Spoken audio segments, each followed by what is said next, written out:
सबको जय मसीह की। सब कैसे मेरे जीजो। और आज का बहुत खूबसूरत मैसेज है परमेश्वर ने मुझे दिया। छोटी सी प्रार्थना करेंगे, फिर इस संदेश में जाएंगे कि परमेश्वर ने कौन सा संदेश दिया। आइए प्रार्थना करें। धन्यवाद करते प्रभु, जो भी आपने ये संदेश दिया है, इस संदेश के द्वारा प्रभु इनकी आंखें खुले। जो भी व्याकुल, जितने भी भाई बहन व्याकुल में रहते हैं, उनकी व्याकुलता इस संदेश से दूर हो सके। हम घटे और आप बढ़े, मांगते यीशु मसीह के नाम से, आमीन।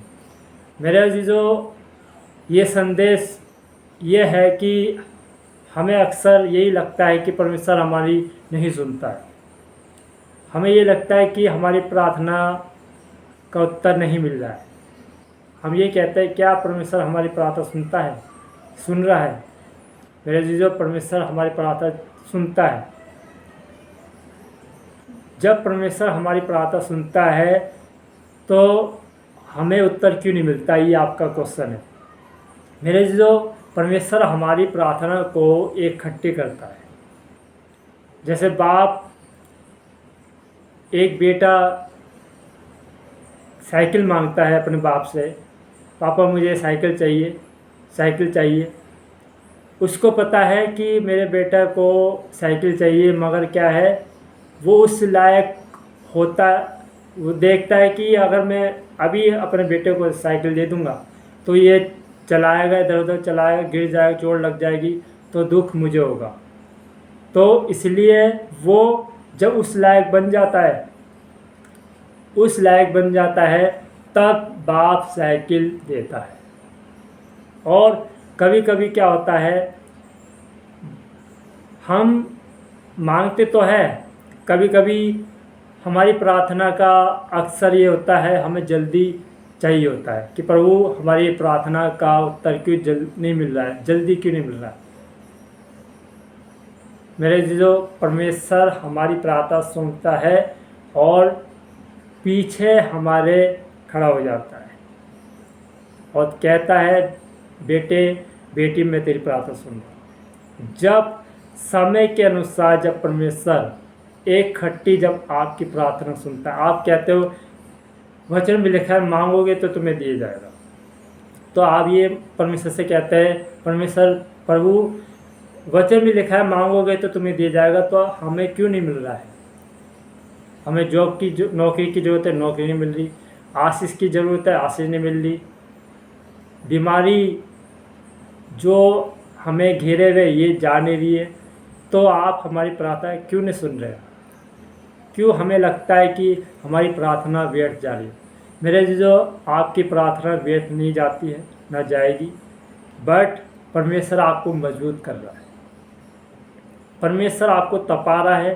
परमेश्वर देख रहा है, मेरे बच्चे, जैसे चिड़िया होती है, चिड़िया, वो चिड़िया अपने जो चूजे होते हैं, उसके बच्चे होते हैं, जब अंडे से निकलते हैं तो वो एकदम से उड़ना नहीं सीखते। वो माँ वेट करती है। जब अंडे से बाहर निकलते हैं बच्चे, जब धीरे धीरे चलने लग जाती है तो माँ उसको साथ साथ चलती है, कभी इधर साइड करती है, कभी उधर। जब लगता है कि माँ को लगता है कि अब ये उड़ना सीख गए, तब क्या है, उसको साथ साथ तब भी चलती है, छोड़ती नहीं है।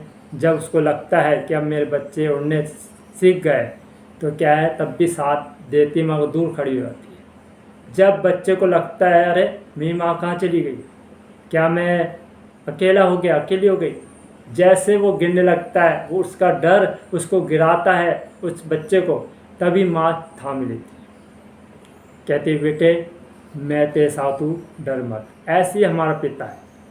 जब हम गिरने लग जाते हैं, परेशानी में, दुख तकलीफ, ये हमारी परीक्षा होती है। हमारी प्रार्थना सुनता है परमेश्वर, हमारी क्या है, हमारा डर जो है हमें गिरा देता है, हमारी व्याकुलता हमें गिरा देती है। हम सोचते हैं कि परमेश्वर हमारी सुनता नहीं है, परमेश्वर कब सुनेगा? परमेश्वर सुनता है, सुन भी रहा है, मगर क्या है, परमेश्वर कहता है, बेटा वेट कर, धीरज रख, मैं सारी प्रार्थना एक खट्टी तुझे दे दूँगा। मेरे अजीजों, हमें लगता है अरे हमारी प्रार्थना व्यर्थ गई, हमारी उपासना, हमारा उपास बेकार गया, हमारी रात की नाइट प्रेयर बेकार गई, हमारी मेहनत बेकार गई। वचन में लिखा है मसीह में किया हो परिश्रम का व्यर्थ नहीं जाते। ये ध्यान, अगर आप मेहनत कर रहे हो, रो रहे हो कि हमारे आंसू व्यर्थ जा रहे हैं। हन्ना रोई, हन्ना को परमेश्वर ने औलाद दी। अब्राहम ने वेट किया, सारा ने वेट किया, छोड़ दी उम्मीद कि अब मेरे औलाद नहीं होगी, तो सारा ने क्या कहा, उम्मीद छोड़ दी। अब्राहम ने उम्मीद छोड़ दी, तो परमेश्वर ने औलाद दी। कब दी? 100 साल बाद।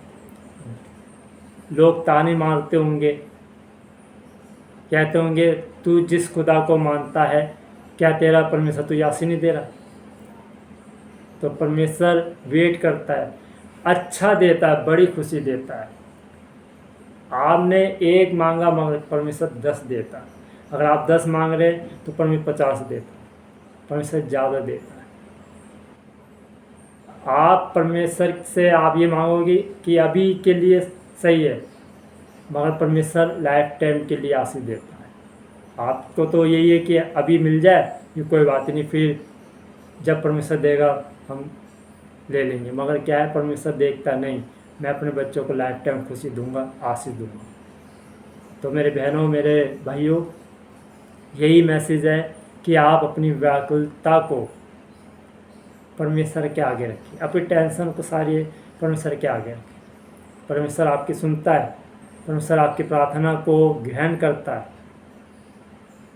तुच्छ नहीं जानता आपकी प्रार्थना को। ये मत सोचो कि परमेश्वर भूल गया, नहीं, आप भूल जाओगे मांग के परमेश्वर से मैंने क्या मांगा था, मगर परमेश्वर को सब याद रहता है। एक खट्टी परमेश्वर देता है और कहता है देख तूने ये भी मांगा था, ये भी तेरी प्रार्थना को उत्तर मिला, ये भी मांगा था, परमेश्वर वो भी देता है। तो इसलिए आप मांगना ना छोड़े, परमेश्वर देना नहीं छोड़ेगा। इसलिए मांगते रहे परमेश्वर से। सही समय पे एक खट्टी, जैसे समय के अनुसार बारिश आती है, जब आती है तो क्या करते हैं, मौसम ठंडा कर देती। ऐसी वो गर्मी जो हमें लगती है, वो गर्मी दूर कर देता है। हम कितना अच्छा लगता है जब बारिश आती है, ठंडा हो जाता है मौसम, तो हम कहते रहे प्रभु आपका धन्यवाद कि अभी तो मुझे बहुत गर्मी लगी थी। ऐसी हमारी आशीष, जब परमेश्वर आशीष देता है तो वो गर्मी हमारी वो दूर हो जाती है जो हमें गर्म करती है, गुस्से। अरे जाओ, मैं खुदा से आप नहीं मांगूंगी, मैं खुदा से नहीं मांगूंगा। अरे कब से मैं मांग रही हूँ, कब से मैं मांग रहा हूँ खुदा से, खुदा सुनता ही नहीं है, देता ही नहीं है। मैं जो मांग रही हूँ, जो मांग रहा हूँ, मैं नौकरी मांग रही हूँ, नौकरी देने ना, संतान मांग रही हूँ, संतान नहीं दे रहा। तो मेरे जीजों, मेरे भाइयों, मेरे बहनों, वेट करें, मांगते रहे, मांगना ना छोड़े, मगर परमेश्वर देना नहीं छोड़ेगा। मांगते रहे खुदा से, सही समय पे आपको जरूर मिलेगा। आइए मैं प्रार्थना करता हूँ। धन्यवाद करते प्रभु इस मैसेज के लिए, प्रभु इस संदेश के लिए। जो भी जितने भी भाई अगर जॉब मांगे तो जॉब दे, संतान मांगे तो संतान दे प्रभु। अगर प्रभु अपना घर मांगे तो अपना घर दे प्रभु। अगर बीमारी में गिरते, ये बीमारी से आज़ाद हो जाए, हम घटे और आप मांगते इसमें से के नाम से, आमीन। God bless you. खुदा आपको आशीर्वाद।